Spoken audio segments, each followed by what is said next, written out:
Mtazamaji, baadhi ya viongozi kutoka mashariki mwa Mlima Kenya sasa wanamtaka aliyekuwa naibu rais Rigathi Gachagua kumheshimu naibu rais Kithure Kindiki kama kinara wa jamii ya Mlima Kenya kisiasa. Hii ni baada ya UDA kushinda uchaguzi mdogo wa Mbeere Kaskazini na kubwaga upinzani unaoendeshwa na Gachagua. Aidha, mbunge mteule wa Mbeere Kaskazini Leonard Wamuthende amesema yuko tayari kuelekea mahakamani kutetea ushindi wake iwapo upinzani utaelekea mahakamani.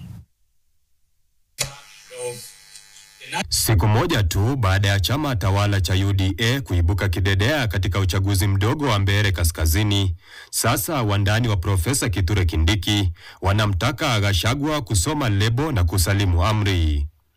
Walikuwa wanajipiga kifua, wanajigamba ati ya kwamba wako na kura ya mlima katika mfuko yao.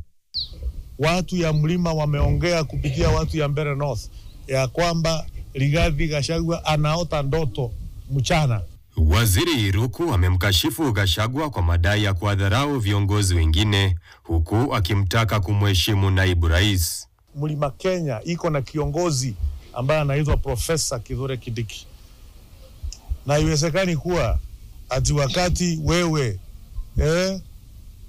ati umetolewa uongozini, serikali ndiyo imekuwa mbaya.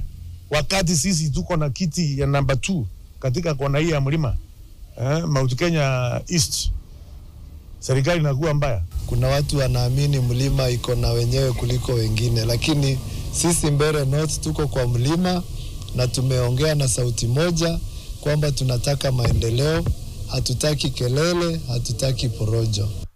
Aidha, Wamuthende aliyempiku Newton Karish wa DP kwa takribani kura 500 pekee amesema yuko tayari kujitetea mahakamani baada ya upinzani kutishia kuwasilisha kesi ya kupinga matokeo hayo ya Alhamisi. Kwenda kotini ni haki ya Mkenya wowote. Waende kotini na wajitayarishe, nitawashinda pia kotini. Niko na picha, niko na video, hata nitazitoa kwenu kwa media, kwa sababu mmeona vile walikuwa wanaleta vurugu. Viongozi hao waliokuwa wamewatembelea watu waliojeruhiwa katika kampeni za uchaguzi huo mdogo walirushia lawama upinzani kwa kutumia fujo. Nataka kuambia wakazi wa Mbeere North, mimi ni member of parliament, ni mbunge wa watu wote, wakazi wote wa Mbeere North, walionichagua na wale hawakunichagua. Maendeleo nitapeleka kila mahali. Steve Keter, NTV Jioni.